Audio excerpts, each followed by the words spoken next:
What is up, everybody? Welcome back. It is 2023. We are kicking off the new year, and do you know what that means? We need to talk about this lens.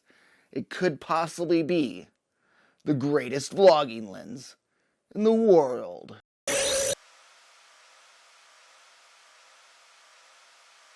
So obviously, if you're going to talk about a vlogging lens, you need to do something vlog-ish. So I'm going to ride around on the one wheel for a minute and tell you about the Sigma 16mm f1.4, possibly the greatest vlogging lens in the world. That's not. There's a lot better lenses, but for $374, this is the greatest vlogging lens for $374. So for that $374, you get a 16mm f1.4. It's gonna make the background nice and blurry. Right now we're at an f2. At f1.4, that focus line is razor thin, and like your nose is in focus and your eyes are out. So I run at f2, gives me that nice blurred out background, makes me the subject of the video. No, I'm not the subject of the video, the lens is, but I'm the floating head that you get to look at. So the only downside to this lens is on an APS-C sensor, which is what this lens is for. That 16mm is actually going to be a 24mm, so it's going to be tight. It's going to cut off the top of your head, it's going to cut off your neck, and it's going to make you look like the floating head from Superman. But if you hold it a little further out, you get a much nicer, wider view, although you better have shoulder muscles for days if you want to do this for a while. So just be aware of that. Now with that f1.4, you're going to be able to stop down all the way to f16. Now anything after f1.4, like f2 to f16, this thing is going to be tack sharp.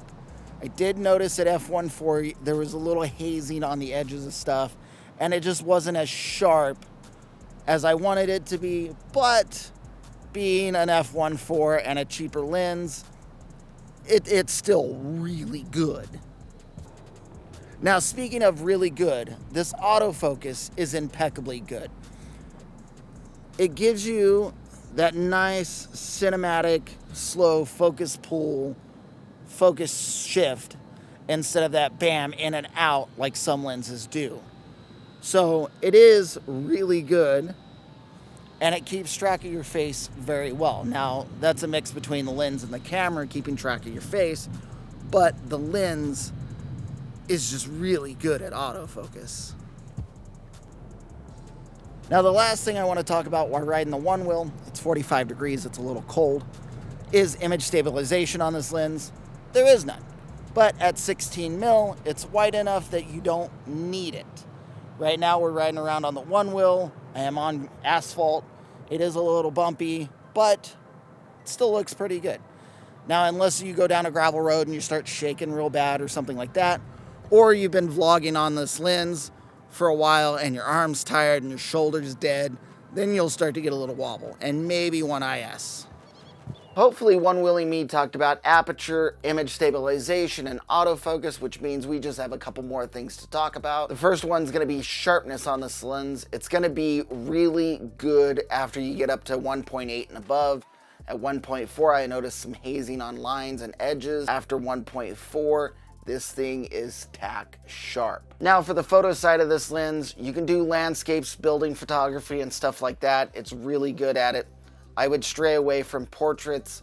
It's gonna elongate the face and it's just not gonna be very flattering. Unless you get creative and mix your subject in with background with a little separation between you and them. But here's a couple photos I've taken with this lens, doing what I feel this lens is best at.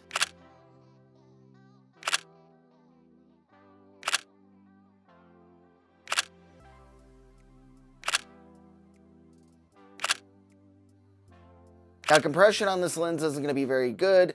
It's not what it's meant for. It won't give you that big separation between you and the background or that depth of field in the background.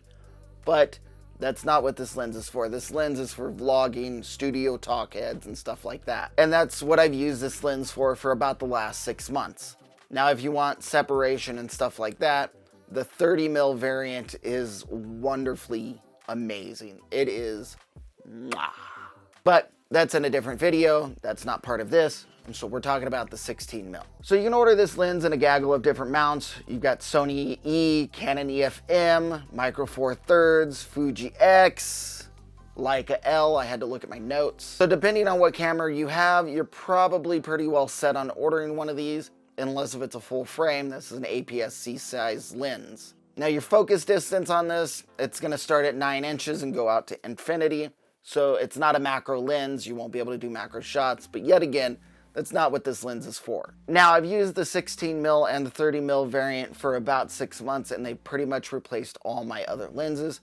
Prior to them, I used my 10-20 3.5 Sigma as my main vlogging lens, and my biggest complaint about that was it was an f3.5. It just did not do well in the studio. It didn't do well in low light. The autofocus was really good, but that motor was so loud. Now, this lens being an f1.4, this thing is gonna be a low light beast.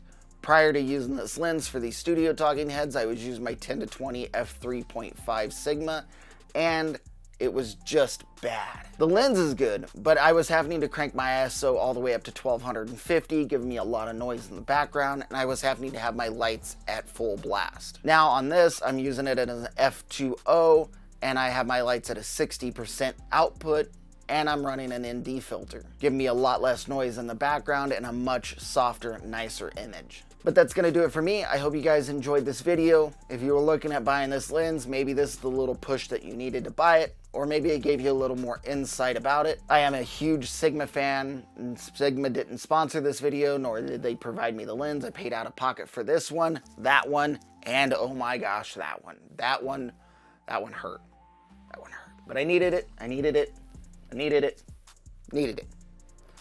But that's gonna do it for me. If you like this video, smash that subscribe button, comment your thoughts down below. I will see you in the next one.